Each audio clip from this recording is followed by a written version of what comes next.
দর্শক, রাজশাহী বিশ্ববিদ্যালয় থেকে বিশ্ববিদ্যালয়ের সর্বশেষ খবর জানিয়েছেন সহকর্মী রাবিউল আলম শান্ত। ধন্যবাদ আপনাকে। আপনি জানেন যে দেশের সরকারি বেসরকারি বিশ্ববিদ্যালয় সহ সব ধরনের শিক্ষা প্রতিষ্ঠান খুলছে আজ, এবং প্রতিষ্ঠানগুলো যে শ্রেণী কার্যক্রম সেটি কিন্তু আজ থেকে শুরু হয়েছে।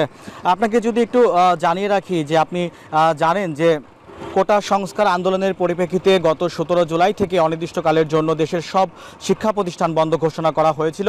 এরপর গত 5 আগস্ট সরকার পদত্যাগ করার পর 6 আগস্ট থেকেই কিন্তু সব ধরনের শিক্ষা প্রতিষ্ঠান খোলার নির্দেশনা দেওয়া হয়। সে আলোকে বেশিরভাগ স্কুল কলেজ খুললেও কিছু প্রতিষ্ঠান বন্ধ ছিল।